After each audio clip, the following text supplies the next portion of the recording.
All right. Hey, everybody. Excited to have a very cool guest on today. Her name is Lisa Wong, and we are going to be learning about what she does. She is also a plant-based healthcare practitioner like me, has a kind of similar story to me in her health journey, and is doing some really cool things to help people now. And we'll get into all that. But Lisa, you've got like a really cool backstory wherein you worked as an engineer in the telecom industry, kind of like I did, and had your own health issues that kind of came up, and went through a similar thing of like trying to get help through the medical system, but ultimately like went outside of it to get well, and that inspired you to take a different path with your career, kind of just like what happened with me. So I would love to get into that story, but why don't you tell us just a little bit about who you are, where you are, and what kind of stuff you do now? Sure, yeah. Thank you. Dr. Ben Nunes. Yeah, it's a great pleasure to be on with you. And yes, I am a vegan acupuncturist right now. And so during this COVID-19, the pandemic, I closed my clinic. And um, right now I am in the process of teaching online what I do best. My specialty is auricular medicine. Most people don't know or hear about auricular medicine. Basically, I specialize in using the ear to diagnose and treat any condition in the body. And I do it. People say, "How do you do that online?" And that's what I've been figuring out in the past couple of months, how I can bring what I do in the clinic with clients onto Zoom. Now, now I through Zoom I can teach clients in their home, right out from their home, um, with the help of their family members or even just themselves for those who are single, live by themselves. I had them take a high resolution of their ears, a picture of both their ears, and I on Zoom I go over with them and teach them how to uh, scan their ears using just simple as a stylus or any tool, or even just their fingers to scan their ears, and when they discover any aches and pains in their ear, and I tell them what those pain means, Okay. because the ear is like a mini map of the body, just like reflexology. Like most people know, the bottom of your feet is a reflection of your whole body, and the body being a miraculous uh, design as it is, as I'm sure you know, you work with people's back, it reflects a connection to every parts of the body.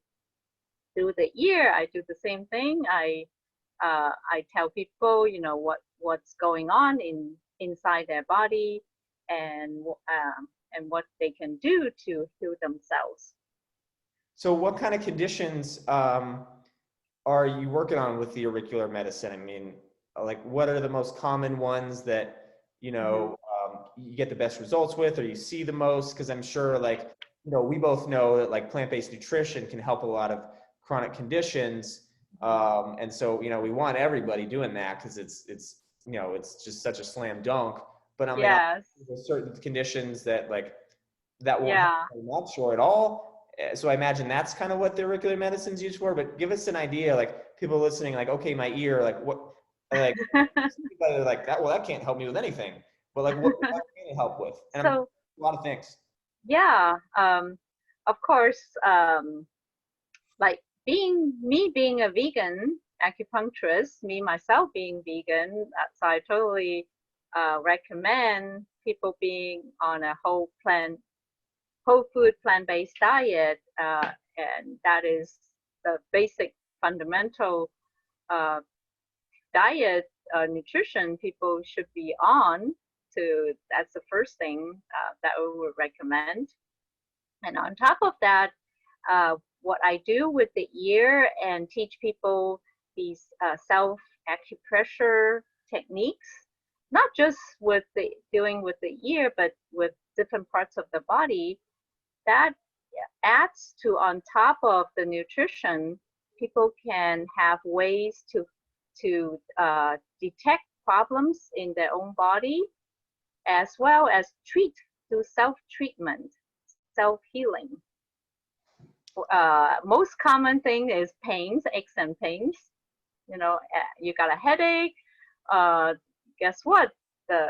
What I teach can teach people detect their headaches even before their headaches come on, and get rid of them before they even feel their headaches. Awesome. So, and this morning I did a whole body exam on a gentleman who is actually a world record holder. He's the oldest person to climb all 7 summits in the world. And he got knee pain, so we were looking at his ear and find out what causes knee pain. All in the ear. And I had his wife help him check very precise a point that's directly connect to his knee where the pain was, and based looking at the ear, we find out it was due to a knee injury he has a long time ago, and due to the scar tissue built up around the knee, it limiting the blood flow to the knee, so it causing him knee pain.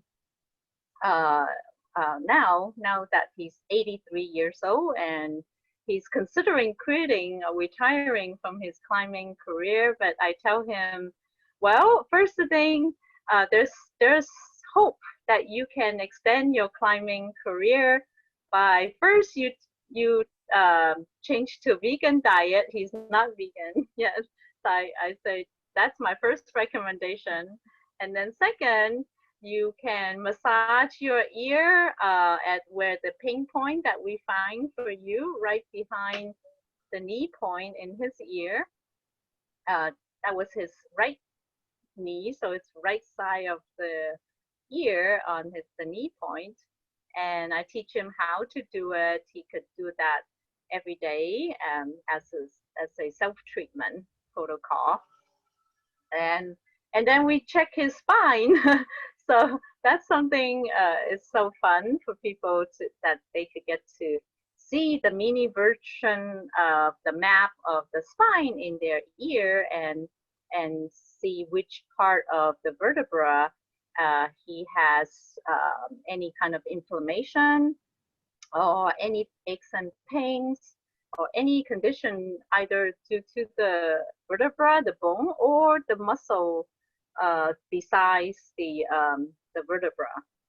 So he did. This interesting is we found a pain point there in his mid back, but he said, I don't have any back pain. So I say, well, the ear is like an early warning system.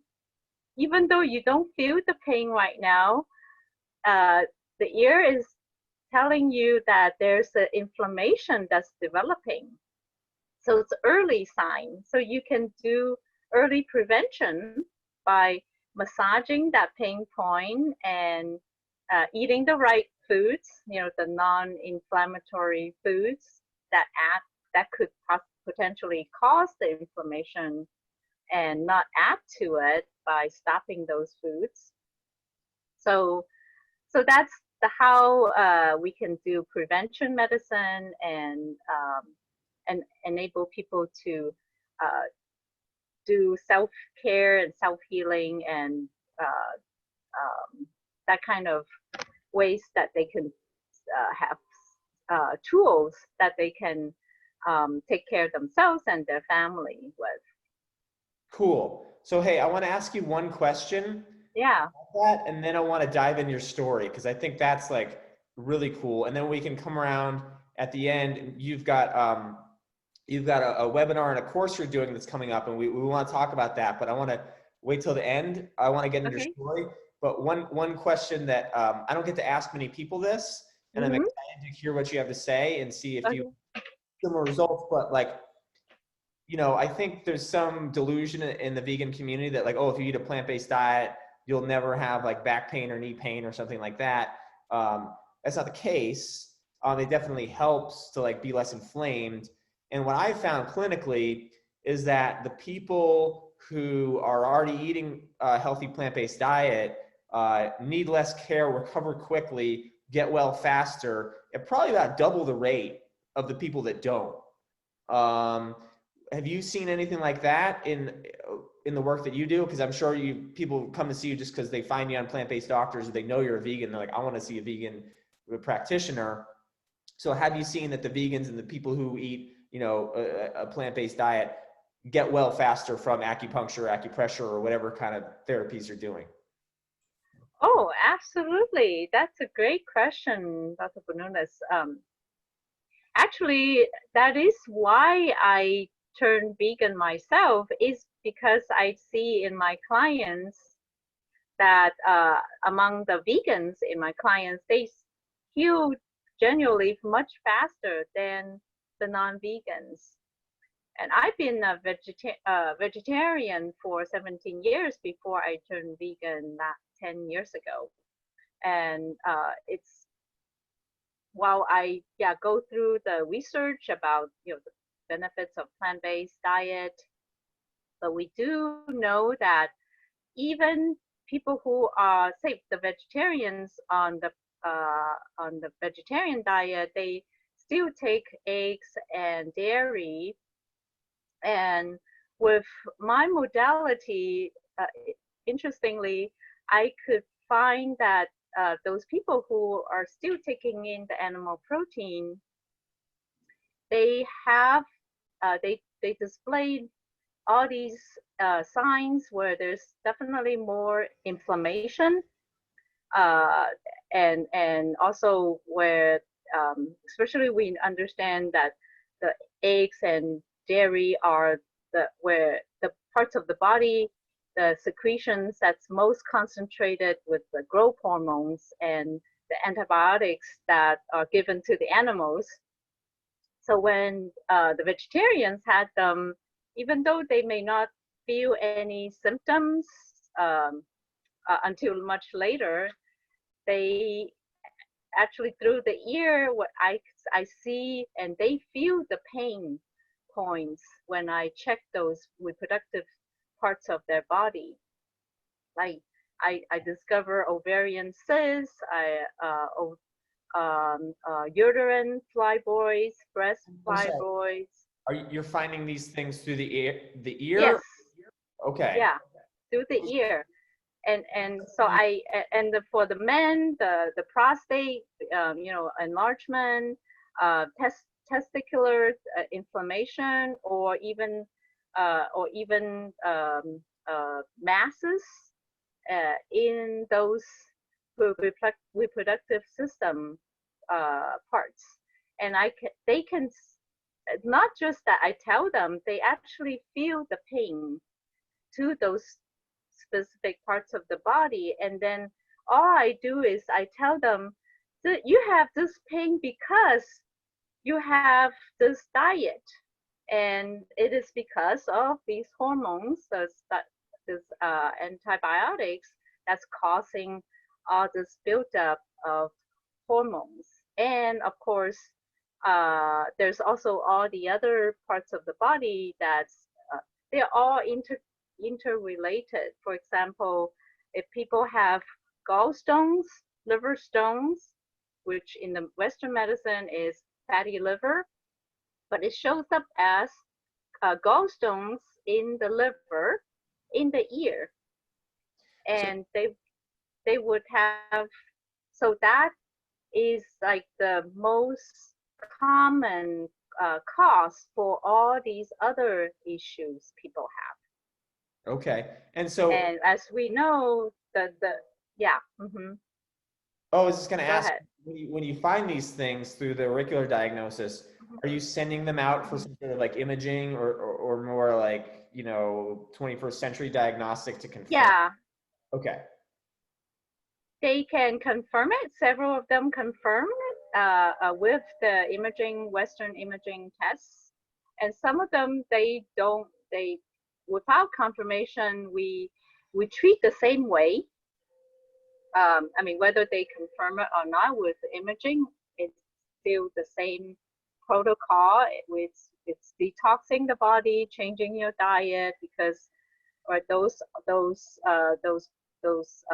inflammation and those masses, those cysts, all that is because the accumulation of the hormones and or stagnation of substance that caused by the diet. So that's why the first thing I recommend is to ask them what kind of diet they have, and and it's so easy to make those connections, and that's why I myself is blown away by what I see in my patients and what the miracles they have when they change their diet. For example, this lady I saw, why I diagnosed the ovarian cyst in her ear, and then I told her she was 90% vegetarian, only 10% she was doing the egg and the dairy. And I told her this connection. And so she had cancer history in her family. So she right away she followed my recommendation. She cut out the 10% animal protein. And 3 months later, we do another check. So, surely the pain in her ear mapping to the ovarian cyst was completely gone. Wow. And she went to also check with with her OBGYN that there's no more cysts in her body. Fantastic. Amazing. So, and we'll get more into this at the end. And now I'm like, I gotta go to your webinar. Like, I gotta get my ears checked, and like, I just want to know. Like, I think I got a clean bill of health. Like, I love to learn. So I'm excited to learn something new, and we'll talk about that more. I want to get into Absolutely. your story Yeah. because, Hmm. you were working in a similar industry as me and had a health journey, and you have been an acupuncturist your whole life.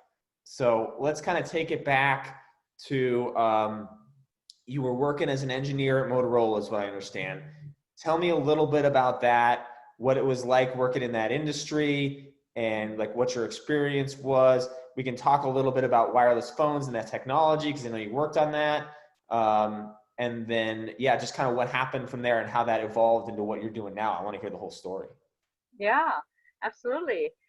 I was so excited when I met you recently and hear your story and how that's so similar to my path because I started out, I actually studied my undergraduate degree was in computer science, and I worked for Motorola as my first job out of college, UC Davis, as in the marketing department on their information systems.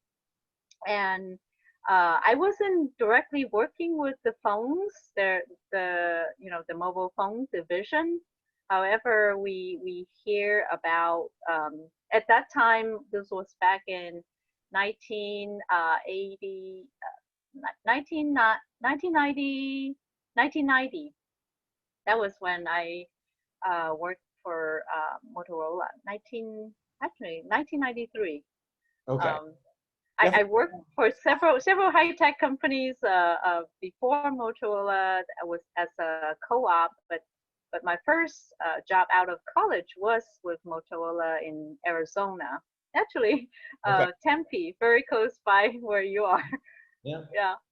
So uh, at that time, I did hear it, Motorola was like in the peak of the wireless industry, right?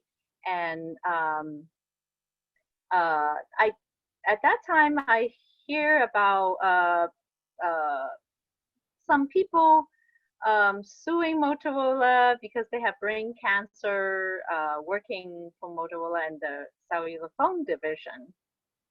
That Fast. was just me hearing from the inside, being working there and through the grapevine. I wasn't, working directly with phones, so I don't quite know the details. I do from that work. I actually have met people that that worked in Internet of Things now. Actually, one of my ex-colleague actually left Motorola a couple years down the road and joined, actually opened his business in mainland China, started building chips that goes into the Internet of Things. So I know about Internet of Things, and and the people that actually worked on the technology. It's funny. I can interject with a story. Uh Uh, huh. I remember this was about 2011 Uh huh. at the company I was working for, and Yeah. we had a sales guy for a company who was over in China, Uh huh. and he wrote this, like, came up with this report of, like, he just met with this one company and Uh it huh. was very promising that, like, we could develop this technology that would help them do this other thing, and it would basically get us our foot in the door in the Internet of Things, and it would be like a multi-billion-dollar market one day.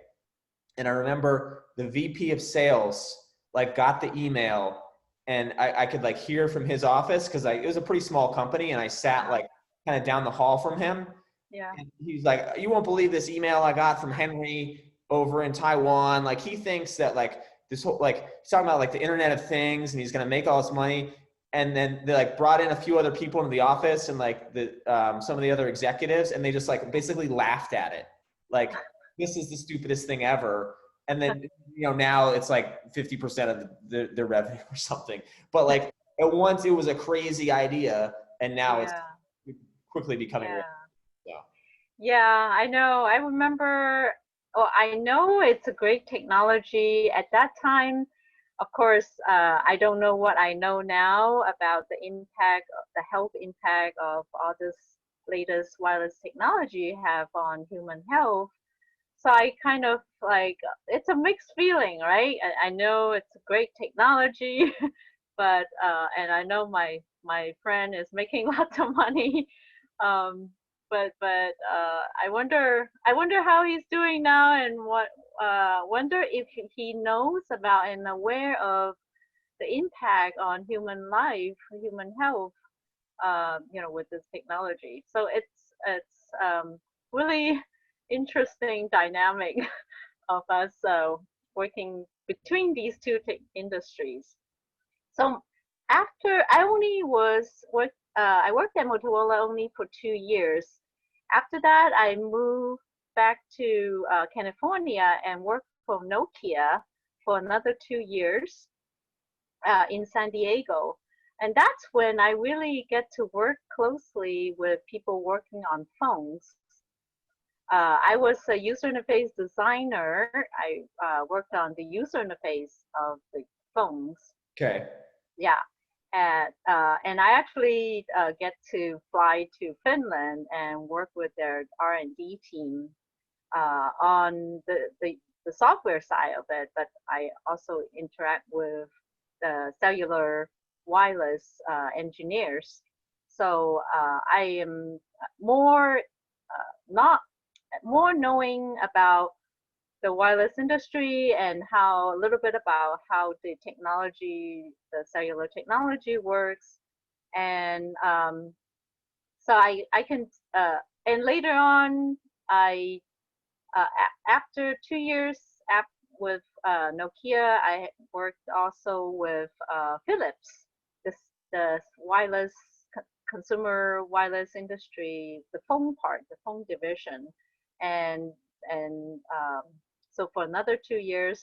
So, so altogether 4 years, I was in the wireless industry and really get to see uh, what kind of testing they do.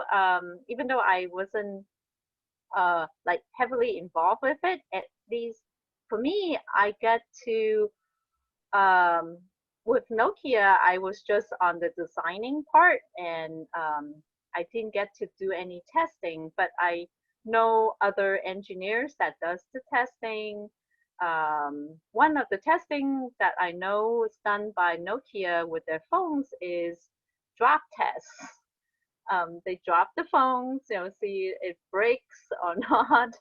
Uh, I've been inside their soundproof or wireless proof rooms to to test Wireless their rooms? these they test the signals, the Did you say, RF signals. did they say wireless proof rooms? Wireless proof rooms, they have these whether they call it how I don't exactly remember what they call it, but they had these it's soundproof, whether it's wireless proof or not.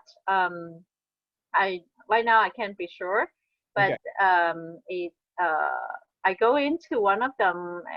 I went. I remember a colleague gave me a tour inside this room. That's all four walls is uh, really heavily padded with these foams, like foams, like the like the audio, the recording audio. They usually have these soundproof uh, pads, but so that is I know that's the kind of testing they do. However, I never heard of any health testing, safety testing. So they test, whether it breaks, whether it can make calls, how strong the calls are, but they're Yeah, never doing like, is this safe? How much radiation are people getting? Like that's yeah, yeah. I didn't see any model of human scalp, or if they have a adult skull or baby skull or sure. any of that to indicate that they test the how what the how deep the penetration of the wireless signal is onto the scalp, if they do that kind of testing. I mean, I only until recently I watched the YouTube videos online where they talk about the radiation impacting, you know, causing brain cancer and all that, and the thickness depending on the thickness of the human skull, the adult, the, all these testing probably data, it's really based on what they call it, mostly based on white male in the military. But their skull is really, really thick, right? They're supposed to be like 6'4", 220 pounds, and they did Yeah, a test back in like 1993. So right. like, and the government isn't like requiring any safety testing. Like they did their own to show things Mhm, like mhm, if the government's not making a company do extra testing, like they're not going to do it because it's more money, it's an expense, and it's like potential that like their product they won't be able to sell. Like why would they do it unless the government made them and the government's not making them? And yeah, like you pointed out, the test is based on a 6'4", 220-pound man with a really thick skull, not a mhm. baby, not a 7, Yeah, not a woman, So right. Yeah, yeah. I don't remember seeing any woman skull or baby skull. The model, the head models yeah. that in any of those testing rooms I've been inside. And then so that all the testing I know of from my friends are the drop testings, and also the calling, the signal, the strength, the RF strength testing. Yeah, yeah, yep. And then go back to why I make the move, and why I left Nokia 2 years later is what a wake up call experience I had towards a year and a half into working for them. I woke up one day. I was in San Diego. I woke up one day with this golf ball size lump pop out of my neck on my left side, Wow. and yeah, I woke up with it the night before. I didn't even have any like pain or any symptom. I didn't know where it was coming from, but it really scared me.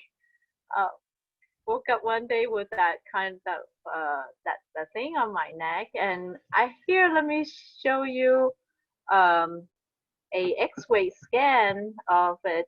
Um, that that when I went to the doc, this is what I find. This is what they find on my sit on the left side of my skull, my jaw. Kind of, you can tell this is bigger than the side, right? Yeah. And luckily, it wasn't any cancerous. So I was lucky. I was lucky, and I got it removed surgically because So, it was really hard to uh, do surgery on this part of the neck. And but thank God I found a surgeon that can help me uh, take it out. I didn't want to do any biopsy or anything to make it more complicated, so I just uh, removed it, and it turned out that it's a lump of phlegm, like just really fluidy. Um, so in hey, I have a question. Yeah. What like, hmm anatomically, was it like hmm in the jaw or was it like in this like the soft It, tissue or it like was it was more on the was on this part, not on the jaw of, but on the soft tissue on okay. my neck. And so it was a lump of like fluid. Lump of thick fluid. It was Like green color. It's lymphatic or blood? Like was it lymphatic. It's more lymphatic okay. uh, fluid. Yeah, no, not blood. It, Interesting. Was it yeah, actual lymph node or was it like because I know people get swollen lymph nodes in their neck, but it wasn't that, it was something different or the diagnosis was cyst. okay. It was a cyst, was probably a lymphatic cyst. Yeah, so it was not a lymph node. It was a Okay. lymphatic cyst.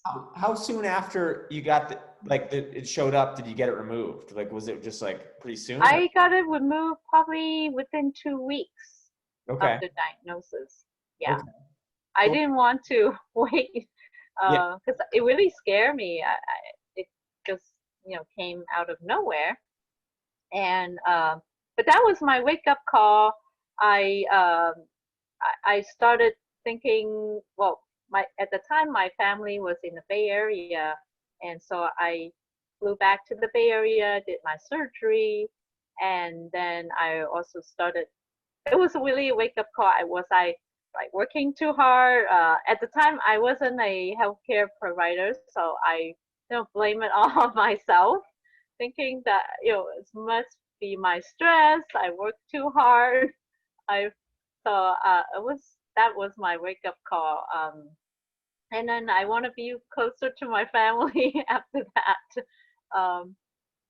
And so I here I say my first mountain, because after it was that incident really wake up to me really looking at my health, that is more important than anything else.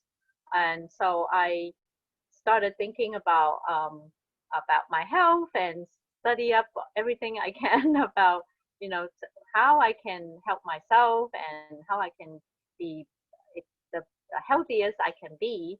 So in 5 years ago, I launched uh, my my nonprofit, and with the first initiative was climb every mountain self care movement. and because I wanted to share my journey, share what I learned with others so they can help themselves, so they can climb the mountains, these life challenges they face in their life. So, so that was really what I wanted to share with everybody. That you know, but of course, now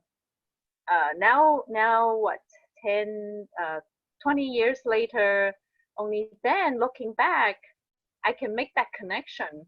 Why I had those issues, and also after that, when I came back to the Bay Area, I was still working for another 2 years, working for Philips, and that's when I also did phone testing. But I was testing the software, the cellular, the user interface software on the phone. However, to do that, I had to hold my phone close to my ears most of the time.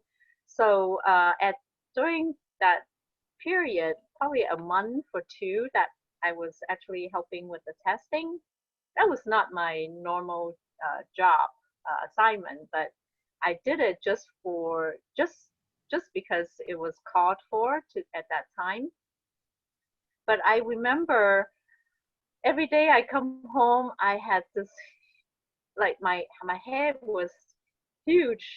I had these headaches, um, and I wasn't thinking right. It was really, I was having foggy brain.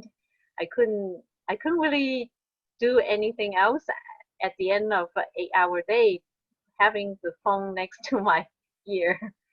And I only then I was really making the connection how the radio signal of these phones really is impacting, my brain.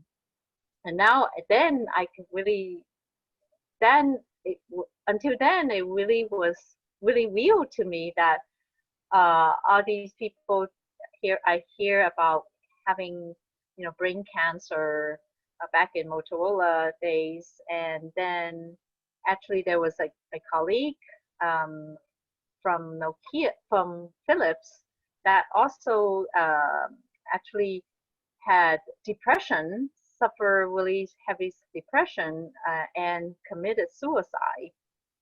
Uh, so all these things kind of come to me, and now that I know more about the impact of RF frequency and now 5G, it it really, the puzzles come back to me really clearly, and to me it's really real because of my first hand experience in the wireless industry. So, like, at what point? Hmm. Like, it sounds like the cyst thing happened, and you kind of shook it off, and you were like, okay, climb Yeah. that mountain. Like, but was it this 2 years later when some people started having some adverse things that you like really dove into health, or was that still later down the line? Because it sounds like we accumulate Yeah. these data points in our past, and now like it makes Hmm. sense looking back at it. But at the time, Hmm. you're just like, doop to do, this happened. I don't know, you Yeah. know? Right. Right. I what did it for me? I decided to change career was because not because of my own health issues. It was actually uh, well, well, kind of because I didn't want to. I didn't after I like I said, that period of time when I did the cell phone testing and I had these headaches. I know that's an environment I didn't want to work long Hmm. in, so I considered changing working environment, even changing career. But it was 2001, 2000, actually year of 2000 is when uh, there's a .com bust, Yeah. right? All the jobs went overseas, so I lost my job as a result. So, so that was actually, thinking back, it was a blessing because that was an opportunity for me to consider changing career. And can I And just jump back at one thing? You're yeah. getting headaches. Can you give us some sense of like how severe Hmm. they were? Were they happening every day? Like what was that like? Just so we know Like before. my headaches. Yeah. What my headaches? They were not splitting headaches. It was just nagging headaches that I couldn't really think clearly, and I wouldn't say I was depressed, but it just feel like really heavy. It might makes my head heavy, and not not good, not good space. It just, I really feel I cannot think clearly. I don't have any motivation to do other things after Wow. work, and I cannot like do my creative work. I was a user interface designer, so I can really think straight. And I want to sleep, and just um, yeah, you just don't feel right. But at that time, I don't know what, right? I wasn't a healthcare provider, so I just so my body tells me I don't want to be in this environment, and yeah, and now thinking back, that was so at that time we were working on 3G, so the third generation phones. So imagine, I can imagine the 4G and the 5G, because each G is a 10 times more strong, the power of the wireless signal. The technology is like 10 times more powerful. And I can imagine the impact will be more 10 times more powerful too. Wow. Um, Yeah.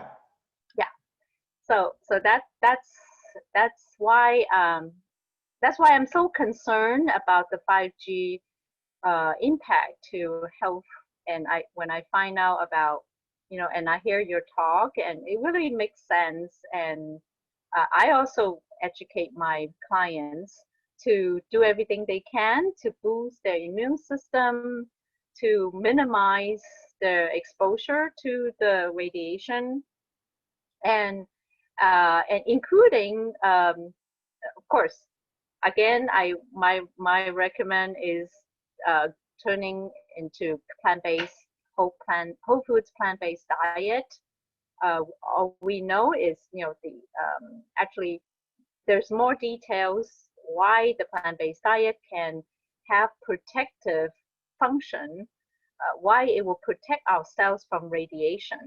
There's definitely a lot of research that goes in there. I'm sure you know, Dr. Benares, there's so many uh, data out there that supports this diet.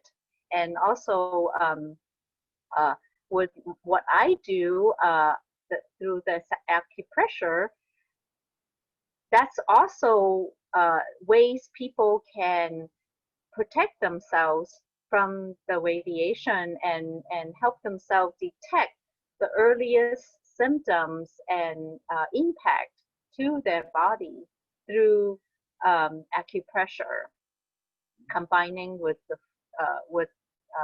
diet.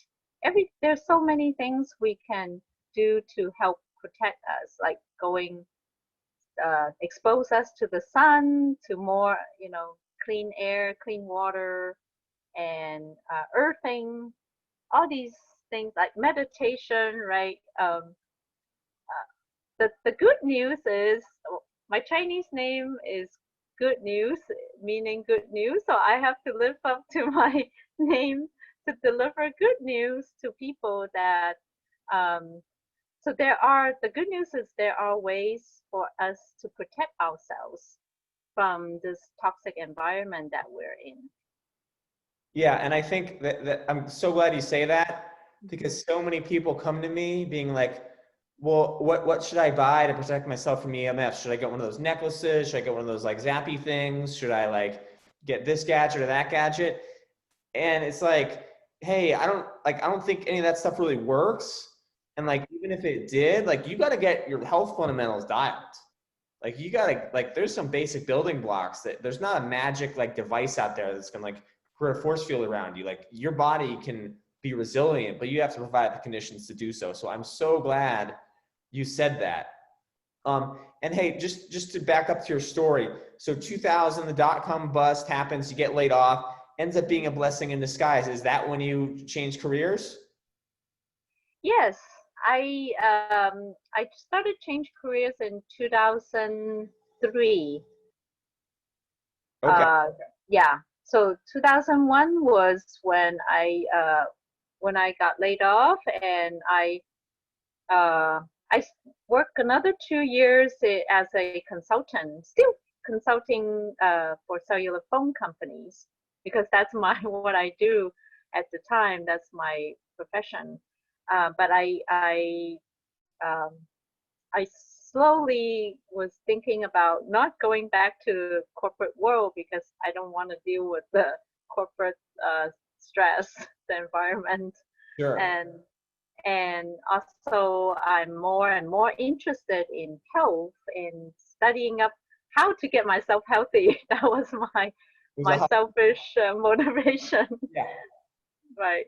And so and then and then what I guess speeded up the transition to going into acupuncture school for me was my boyfriend at the time got in a car accident, and he broke some ribs and his collarbone. I took care of him, and I used Chinese herbs, and it speeded up his healing so much faster. And I was so amazed, and that was how I was interested in uh, checking out the Chinese medicine schools and acupuncture schools in the Bay Area. Um, I I guess I has this attraction to Chinese medicine because that's part of my heritage. I'm curious about it, and the studying up the acupuncture channels for me from an engineering mindset, right? The energy channels in the body is equivalent to the internet routers in the body, and to me, it's fascinating. It's like working with the internet in the body because that's a network, Yeah. and yeah. So basically, that's how I now come across to combine my previous career with my current career in acupuncture. How I now what I teach people, I developed this technology called Healing by Design self-care technology, where I teach people the control panels in the body and the healing buttons on these control panels, equivalent to the acupuncture points, which we acupuncturists use with needles to stimulate. However, the layman can use it as well, but just with fingers, and you can press these buttons with anything you want, not just needles, but fingers, stylus, pen. So it makes it, so I'm so passionate to teach that to people so they can have these tools to empower themselves and be their own doctor. Since we all know, you and I are in this field of alternative medicine, holistic medicine, we're promoting that the body is the best doctor, right? We're designed to heal ourselves, and so people only need to know how to help themselves, how to do it. I feel like engineers, make the best holistic practitioners, because we have a systems engineering mindset of like, we got to look at the whole picture. Like you can't just tell me, oh, only focus on kidneys, because I can't. Yeah, Like I have to look yeah, at the system and I have to understand how it all works. And right. and so, you know, you take that approach, I take that approach. Whereas like a medical doctor will be like, well, I specialize in just the kidneys, or I specialize in just the skin. And it's like, I couldn't, like, I can't be reductionist. Like, I know everything's connected, and it would be doing a big disservice to like just forget about certain parts of the body or the mind. Like that, it's absurdity. So I feel like people like us, Hmm. we make, like, if you're an engineer out there and you're listening, like, oh, maybe I want to become a chiropractor, an acupuncturist, or a naturopath, like you'd probably make a great one, because you can have a systems engineering perspective on it. Um, Yes. so Yeah, cool. I totally agree.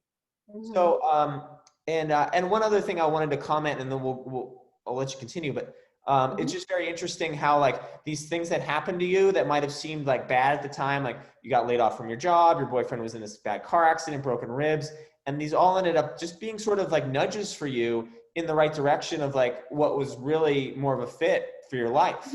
Hmm. Yeah, I know. It's amazing. Looking back is like it's meant to be that each incident that happens, there's a reason for everything, and I'm just so grateful that I follow my instinct, I follow my heart at each point and make the decision to come this journey and this path. And I think like you say, Dr. Benudis, I think uh, it's meant to be.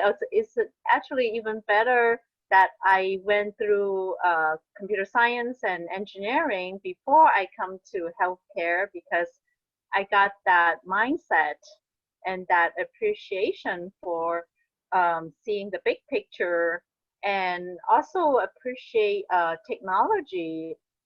Like I am so into quantum physics, and how quantum physics really can explain all these miracle things that the body can, the healing miracles we see every day in our patients, right?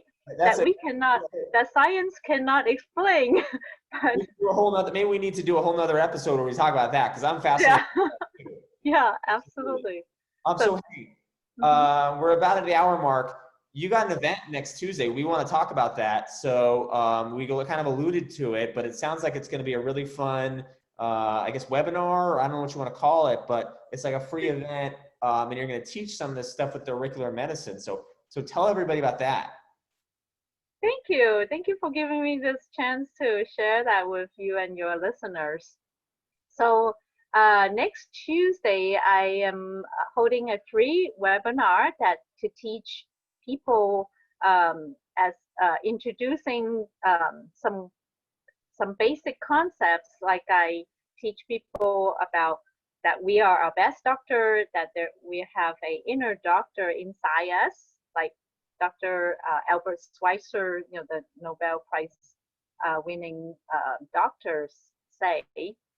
And so my workshop is 60 minutes. And if I may share the screen, I can. Oh, yeah, yeah.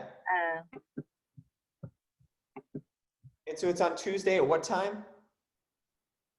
so it's at 5 o'clock Pacific time. Okay. So that's So in this 60-minute workshop, I will get to introduce the inner doctor concept to people, how how our body is an intelligent, self-repairing life vehicle we drive through life with. And I also want to let people have an opportunity to experience the power of their ears to reclaim their control of their health by, from seeing how the body can, how the ear can diagnose, we can diagnose conditions of the body and give people information at the earliest stage, so that they can do prevention medicine by changing their diet and do self-healing.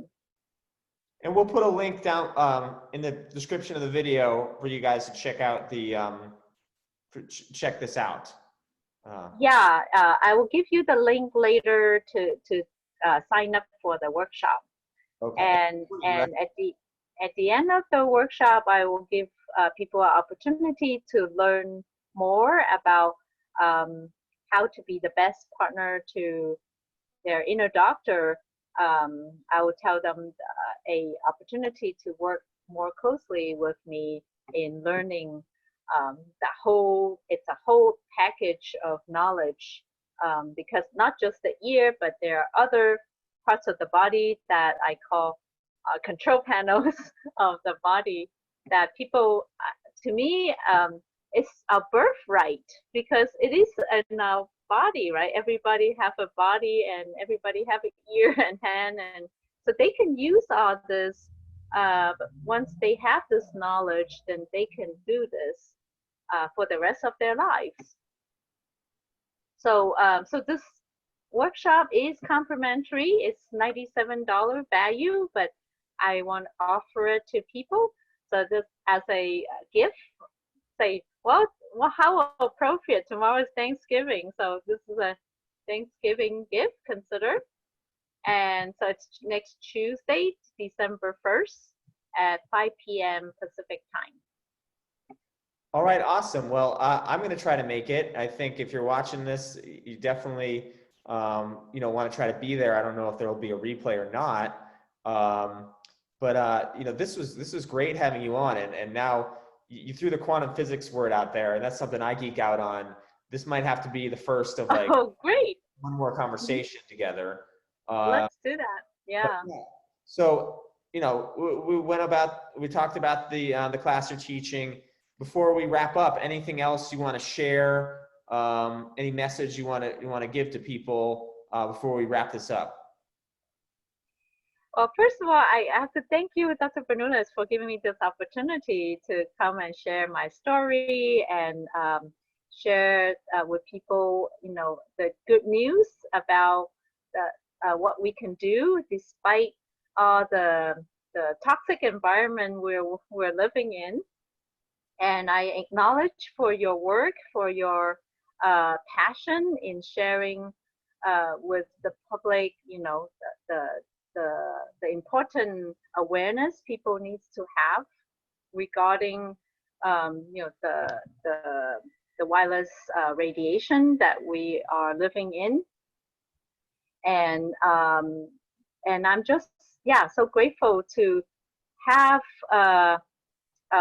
like-minded health professionals like you, like yourself, to spread the message that we can all help ourselves, and there are solutions to the challenges we're facing. And what a great way to welcome the Thanksgiving holiday, which I, as a vegan health professional, I like to think of it as Thanksgiving holiday.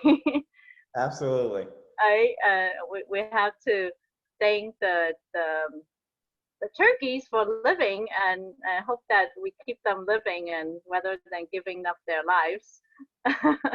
and so are all the animals and ourselves. We this is a good time for us to be very grateful that we have this amazing gift, a miracle that's our body, and keeping us alive.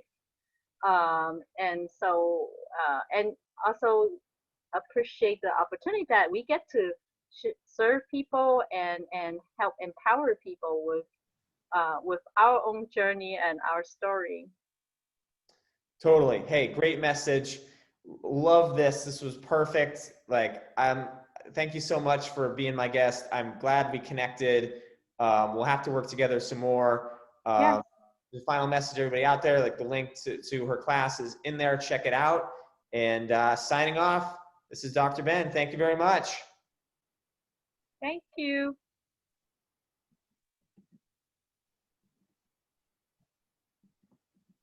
Trying to hit stop maybe it'll only stop recording once we're done. All right. All right. Well, thanks, Lisa. Have a good night. Okay, great. Yeah, thanks, Dr. Vanellas. I will send you the link, and yeah, I hope that would be great. Yeah, if you can come.